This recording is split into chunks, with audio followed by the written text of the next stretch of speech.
This is probably going to be the most practical relationship conversation that I have ever had on Big Goal Energy.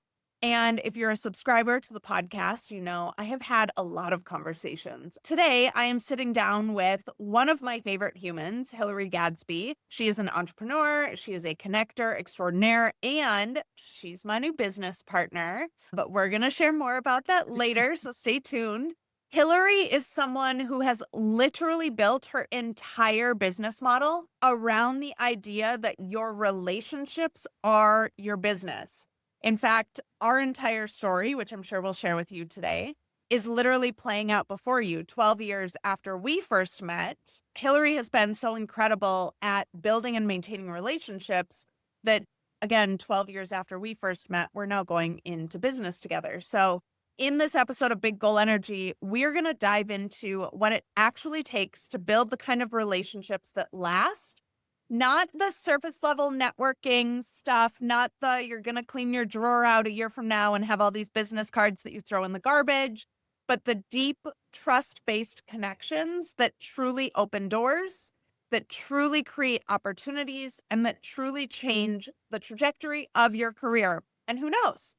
Maybe you will even open a business in 12 years with someone that you don't even know yet. We're so happy you're here. Get excited because those two bonuses are coming to you, one in the middle of the episode and one at the end of the episode. So let's get into it. You were never meant for a small life. You have bold ideas, audacious dreams, and visions that keep you up at night. But the truth is, big goals don't come with step-by-step instructions, and success doesn't come from doing more. It comes from becoming more. Welcome to Big Goal Energy, a podcast for high-achieving women who are done shrinking, striving, and second-guessing, and are ready to defy reality in pursuit of the life they actually want. I'm your hostess, Bri Seeley, goal architect, subconscious strategist, and your permission slip to want what you want. Join me as we go beyond the surface level success to explore the mindset, identity, and inner work required to bring your biggest, most delulu goals to life. This is your space to be seen, to be expanded, and to remember that you are not alone on this journey. Let's get into it. Before we start this conversation, Hilary, Yes. please introduce yourself and tell us how and maybe why you became a master connector. Sure. So Hilary Gadsby, as a lot of, and I am the founder of Boss Talks Network. It was a global mentorship platform for women entrepreneurs. We grew to 14 chapters across the US and Canada. And then I shut it all down in 2025 after our conference. I got completely burned out and wanted to really create something brand new, which Bri and I will tell you later. But the reason why I became a connector is actually because of my mother. So my mother, she had the gift of gab. My dad had the gift of gab. My mom was in real estate. My dad was in many different things, including being a fly fishing guide in Sun Valley, Idaho. And not only that, he was also a ski instructor. And when you are in a position of service, you have to build relationships. That is what my mother taught me. So when I was 15 years old, I was working in a store called the Brass Ranch in Sun Valley, Idaho, selling Ralph Lauren ski wear, sportswear, things like that. And I was a huge fan of Ralph Lauren. My mom came in one day with this gentleman. She and I were planning on having lunch, and she comes in with this guy. I had no idea who he was. He was just this older guy. And she said, "I would like to introduce you to Steve Witt." Yes, that Steve Wynn, the one that owns the casinos, the ones that you hear about in Las Vegas. I was 15 years old, folding a Ralph Lauren sweater. My mom comes in and brings Steve there, and I had no idea what she was doing. And he was asking me questions like what I thought of the brand Ralph Lauren, and I was very excited about it. And he was like, "My really good friend happens to be Ralph Lauren, and if you ever wanted to meet him, I can put you in touch with him." And I thought that was so cool. I was going into the fashion industry. I wanted to do fashion in Paris and New York and all of that. So I thought it was the coolest thing. And I thought, oh my gosh, I could meet a fashion icon. What happened was he said, "Let me give you my cell phone number. And if you ever want to meet him when you're ready, you just let me know." Fast forward to when I was about 19, living in Paris. I was sitting in my flat in Paris going to school there at the American University of Paris, and I had to do an internship. I needed to do something that was in the fashion industry because that's where I was planning on going. And I remembered what Steve Wynn had told me about Ralph Lauren. I thought maybe I could just reach out to him and see if he could help me with my internship. Lo and behold, he remembered me. I did. I reached out to him. I realized right then and there the power of a connection, what it means to leverage a relationship for not only for yourself, but for others. I did end up getting an internship at Ralph Lauren because he opened that door for me. He said, send me your resume. He sent it to Ralph, and David Lauren, his son, reached out to me within a week and told me I had an interview at Human Resources. I nailed that interview and got the internship. And so I leveraged the relationships that I built throughout my entire career to build my own business and help others build theirs. That is how I became a master connector. It came through my parents. I love that. Thank you for introducing yourself. I'll introduce myself quickly as well. If y'all haven't met me yet, I'm Bri Seeley. I've been an entrepreneur for 18 years. So much of my success has also come through the people that I know and the doors that other people are willing to open for me. And then what's interesting is the ripple effect that then causes and the doors that I've been able to open for other people and the ways that I've then been able to leverage my impact, my influence to the relationships that matter in my life, and how when we pool all of our networks together, we pool all of our wisdom, our greatness, our resources, our love, our synergies, our magic together, what happens? I had my own fashion label for the first 8 years of my entrepreneurial career, which is where Hilary and I first met. On the heels of that, I started an unnetworking community in Los Angeles, which continued Hilary and my's relationship, deepened it even more. And then I became the entrepreneur coach from 2015 to December 31st of 2025. Hilary and I have both traveled honestly parallel paths. A lot of our relationship and our connection has truly morphed into more of a friendship. I'm going through a massive life transition right now. And Hilary was like, you're coming to stay with me for 2 weeks. Truthfully, I don't even know if I'd be alive right now if it weren't for the relationships in my life and the connections that I have.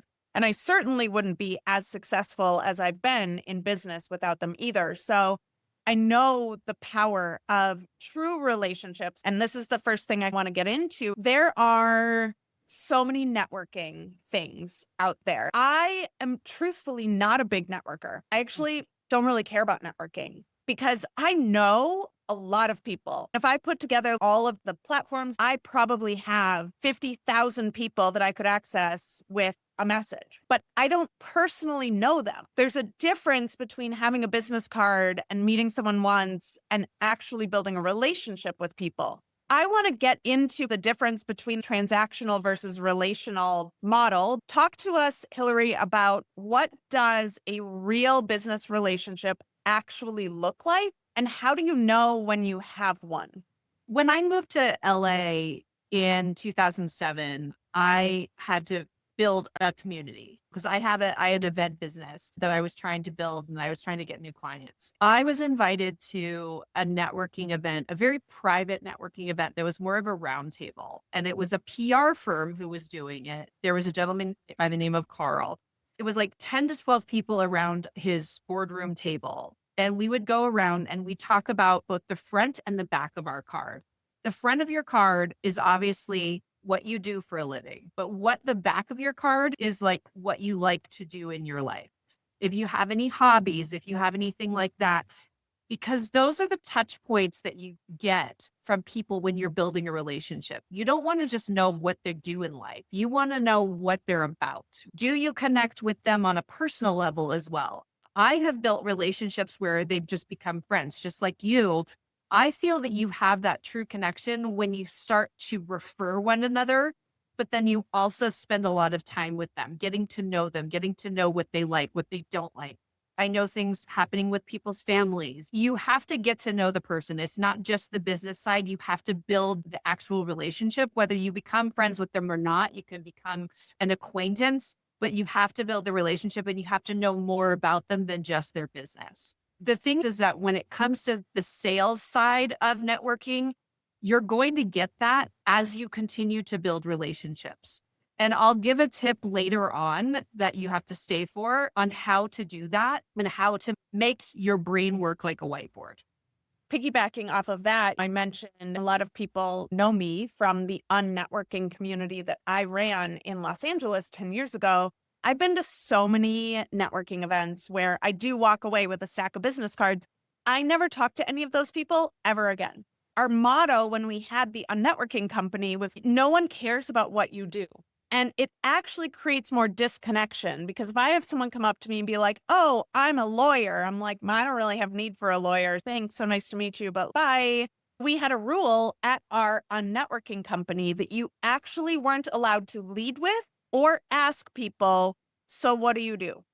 Because our motto was no one cares. And your job titles actually don't create a connection. I actually Hilary was in Los Angeles last week at the same time as me, and I hosted a girls' night. Instead of everyone going around and saying what they did, we all went around and shared a piece of magic that we had experienced in our lives recently.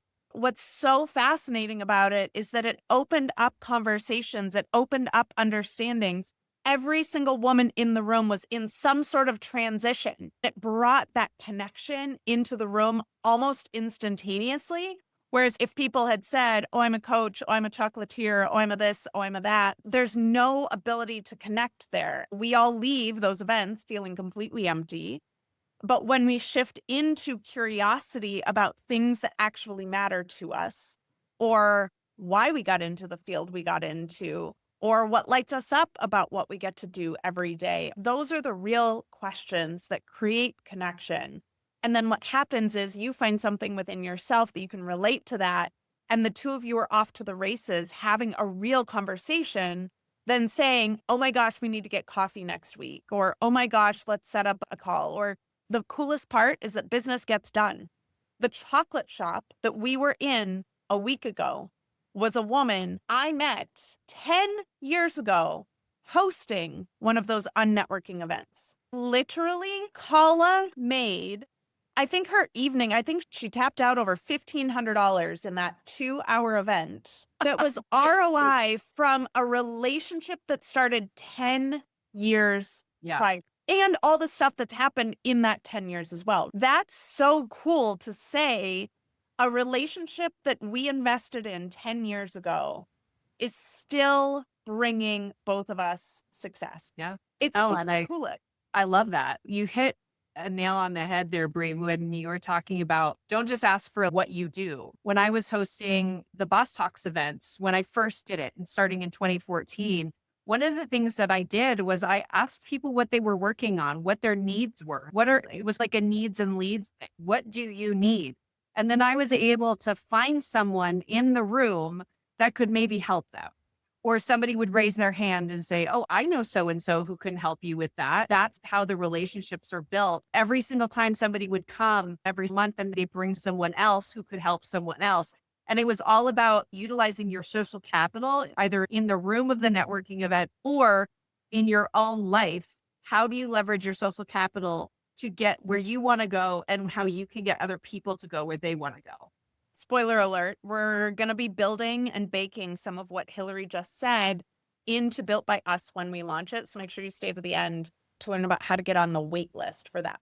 Let's talk about consistency in relationships. I don't know about you. I'm at a phase in my life right now. I'm the most inconsistent that I've ever been in my life. I don't know. There's too much going on in the world. There's too much going on in our personal. I don't know what it is, but how do you, and I have one very specific tip on this, but how do you stay present and engaged in your network when you're running a business, when you're running a household, you had a cross-country move, your health, your relationship, everything else that's going on? Do you have a practical system or habit for staying authentic with people? I used to. I think what happened, I was really lucky to have every single month an event where people would come and I was able to continue to nurture those relationships. And then when that ended during COVID, we shut it all down and went completely virtual. It was a lot harder to develop those relationships and to continue to have those touch points. One of the things that I do is I try to call people. I try to call them and see how they're doing, especially now. I just pick up the phone and call you. You text me and I'm like, nope, I'm calling her. That's what Every I single do. time. But I'm old I school. know I'm that if 48 years old. I'm going to be old school. yeah. If I text Hillary, I know I don't text her unless I know that I can pick up the phone because I know she's going to call me immediately once she gets my text. I try to call my friends, my colleagues as much as I possibly can. It has been difficult between last year and this year and moving to a different state and getting married and the whole life is lifing basically. I would say you should try to have a touch point every single month with your network. At least something, whether it be a personal email or a text message or a phone call, you need to have that personal touch. One of the things that I will say, and I'm not perfect, I started it earlier this year and I have completely dropped off and forgotten about it, is I've had so many coffee meetings over the years, and I honestly can't tell you who I have had virtual coffee meetings with over the last 5 years. This year, I was like, I'm going to do it purposeful. I'm going to be so intentional about this. I'm starting a spreadsheet and it's going to have follow-up notes in it. And then my life has also lifed this year and I haven't not maintained it, but I did think about it. I had a really great connection call on Tuesday and I was like, I need to pick the spreadsheet back up and have it as like a Monday thing for me of who on the spreadsheet have I connected with this year that I really want to touch base with. Maybe we had a follow-up plan that just fell through the cracks or whatever. I know it seems a little, oh, you're spreadsheeting your relationships in a way, but I have so much going on right now. And especially now being a full-time nomad, I'm moving every 2 to 4 weeks. I took a nap earlier, and as I was waking up, I was like, wait a minute, where am I? I can't keep track of where I am, much less who I need to follow up with or talk to. Maybe it quote unquote sucks to have to spreadsheet relationships, but also for me, it's guardrails. Or if you think about bowling, it's like the bumpers. It's so that my ball doesn't constantly go in the gutter. I don't think there's anything wrong with keeping a spreadsheet of the people that you want to connect with and that you want to make sure you know what's happening in their lives because everybody's lives are changing. As we saw last week at the chocolate shop, everybody is in a transitionary period. It was really nice to connect with a lot of people that I hadn't seen in years. What was really interesting is one of those people, Lori, was like, Hilary was here for 19 years and then she just up and left. It made me think I really should have done a better job connecting with those people, but I lost a lot of touch with people because of what happened in the pandemic. And I lost the community that I had built so well in LA. And I take complete responsibility for that. You having a spreadsheet and saying, these are the people I want to connect with on a monthly basis, I think that's a great idea. I don't think there's anything wrong with having the spreadsheet. We are going to take a quick break. Make sure you listen to this break because this is right where I'm going to be dropping and inserting my tip on relationship building. So, BRB.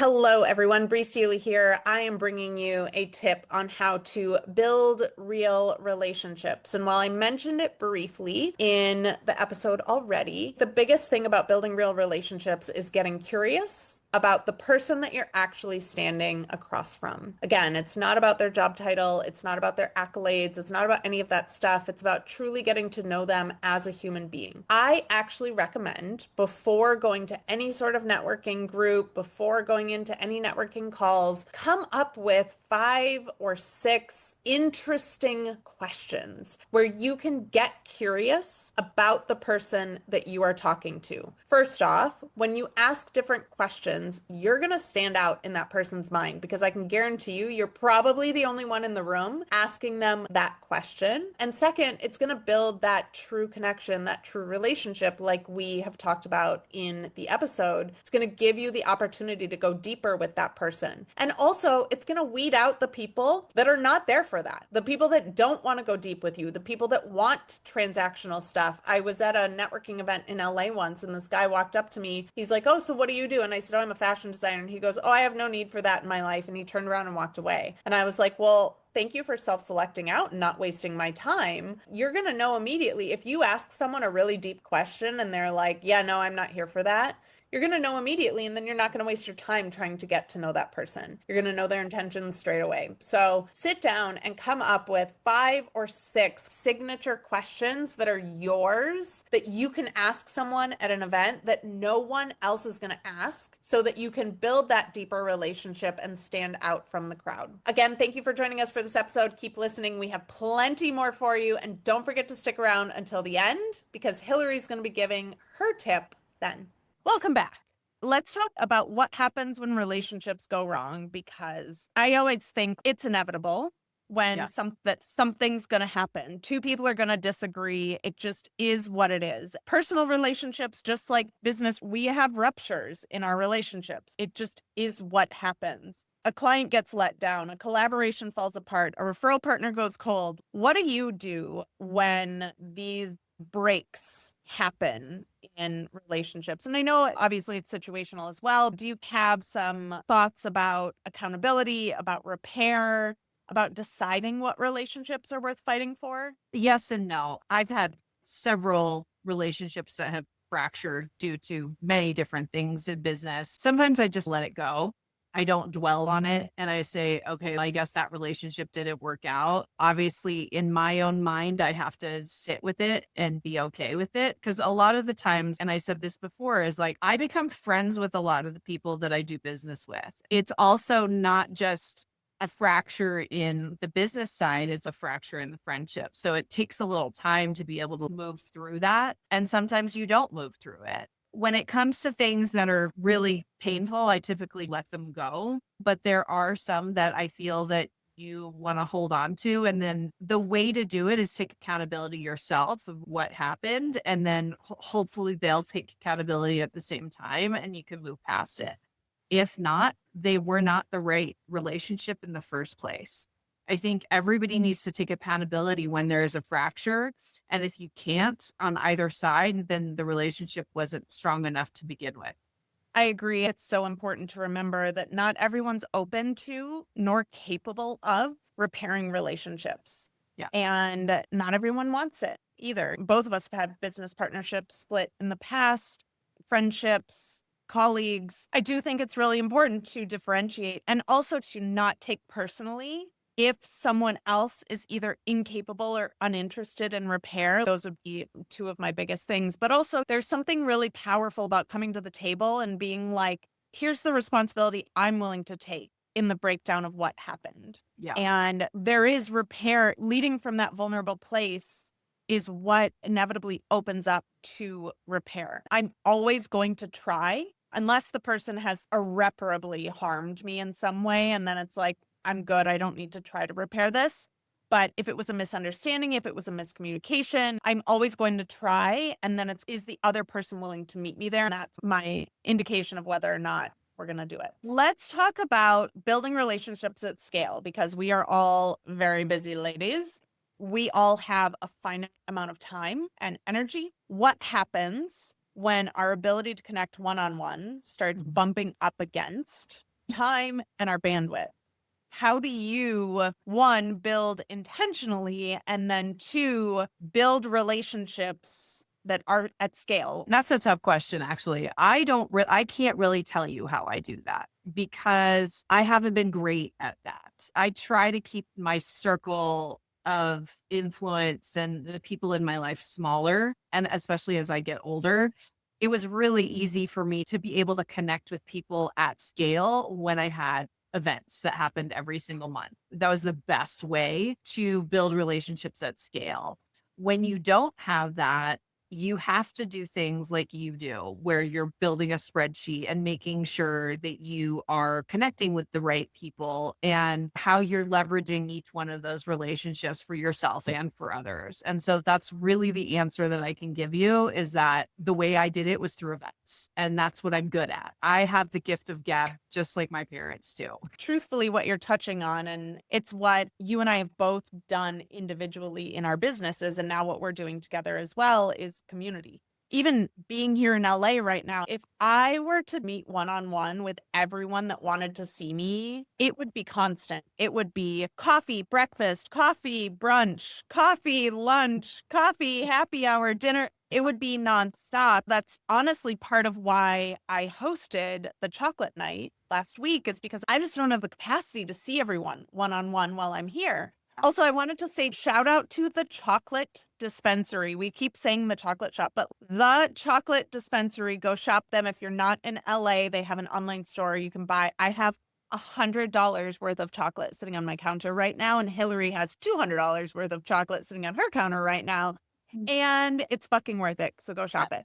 Unsponsored, not a He's just a really good friend of ours and we want to support her. good friend, forward client, all the things. I try to coordinate bringing multiple people together at the same time for two reasons. One, frees up my bandwidth because I got a lot that I'm building right now behind the scenes. And two, what's really cool is people that would never ever meet getting the chance to connect. There was a woman at that thing that I went to high school with. You never would have met her ever if I had not brought everyone together. And the other thing I've been doing is hosting. This actually gets into not just scaling relationships, but scaling your business, is the idea that we can't all also know everything all the time or have all the resources. I've been hosting monthly calls for friends and colleagues saying, what do you need in your business right now? Do you need an introduction? Do you need a tool? Do you need a client? Do you need a contractor? What do you need in your business right now? And how can we hive mind it so that we're all getting together and bringing our resources, wisdom, knowledge to help everyone else succeed as well?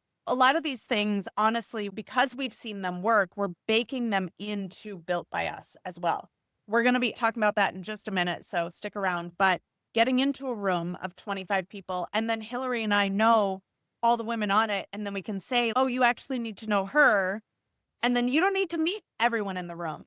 But we know that you're looking for a thing that this person can help you fulfill. So you guys make a connection and then take that up. So in terms of scaling relationships, I like being in one-to-many situations because it helps me not feel overwhelmed, but then also it helps me create wins and resources and introductions for other people that they wouldn't maybe not have gotten without it.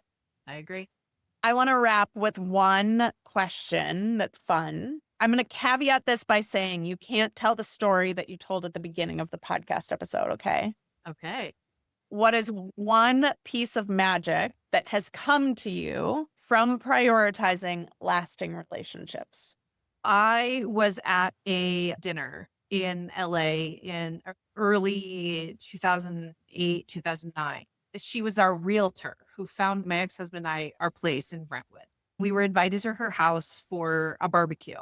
And there was a guy there named Christian who she went to school with. We found out that he went to school with the people that I was neighbors with when I was growing up. He and I were just chatting and he asked me what I did and everything. And I told him what I did. And he said, oh, actually, my company is looking for somebody to help us with events for our clients. Would you consider putting a proposal together for us? And can we talk more about it?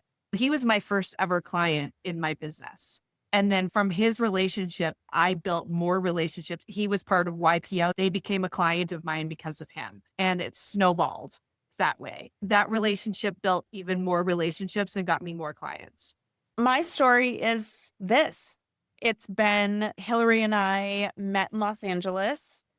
When I went to New York, we stayed in touch. When I was back in Northfield, Minnesota, my hometown, during the pandemic for 4 months, I remember walking around the neighborhood with Hilary in my ears, having business conversations about how do you do this and how are you figuring that out and what's this Mighty Networks thing that you're on. And then Hilary seeing me move to Tulsa and staying connected. And we've had moments where we've dropped and not talked for a while and then we come back together. Now having the privilege to get into business together and to create something, because both of us have been creating networks separately. And like you said, you burnt out, I burnt out.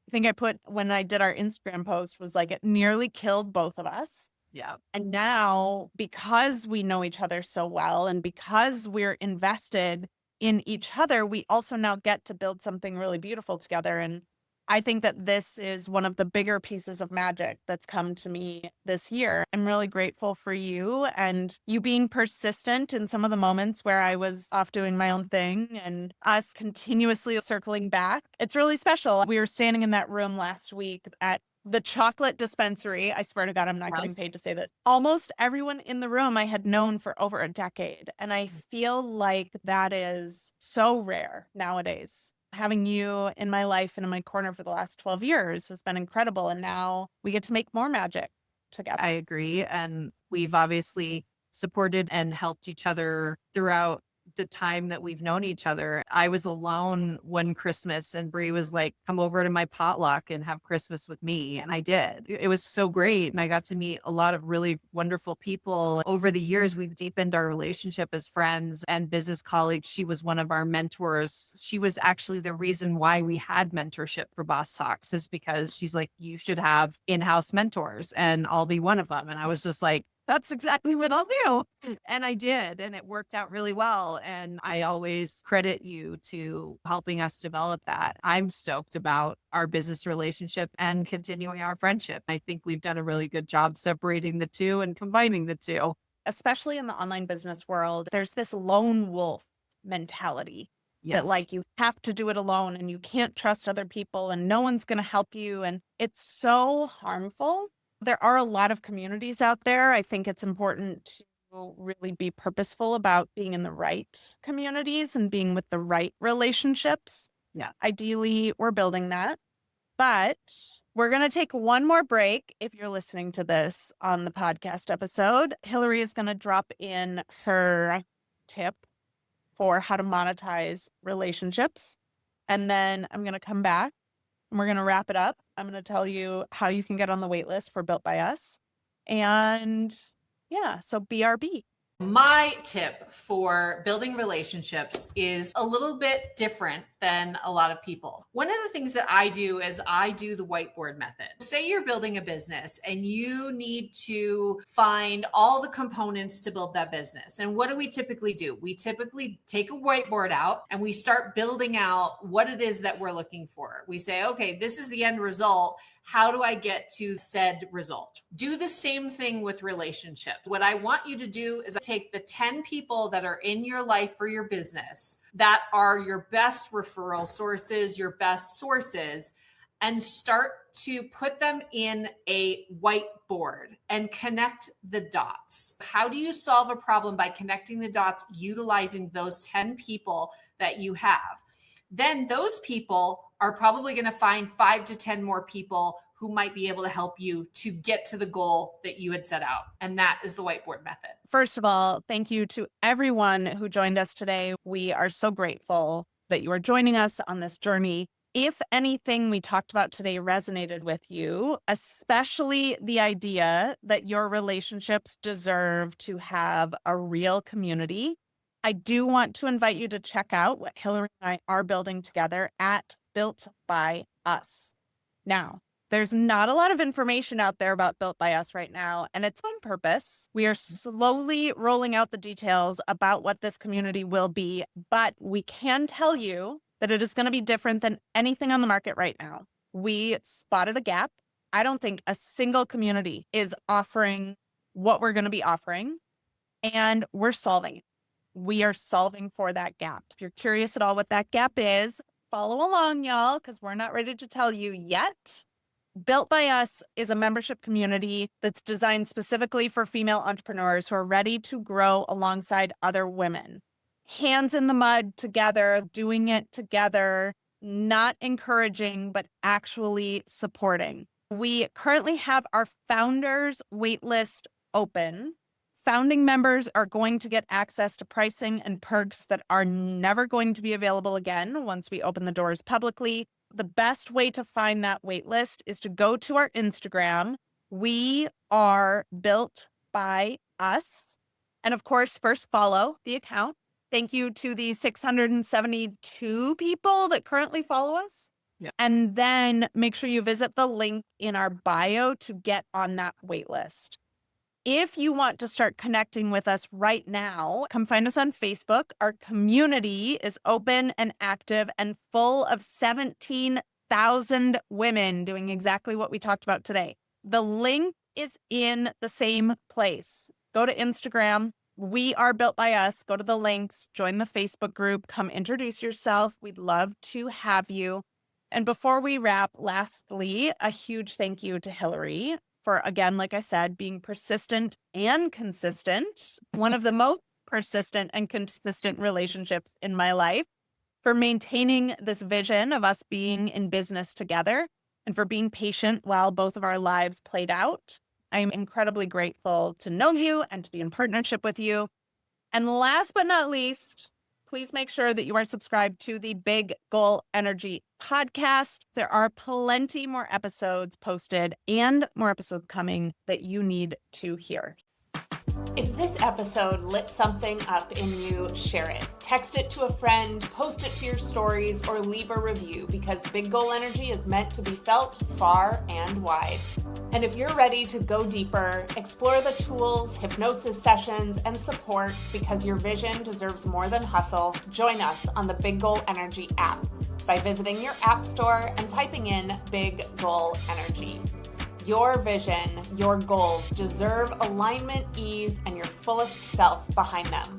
Until next time, trust yourself, dream bigger, and never forget, you are here for greatness.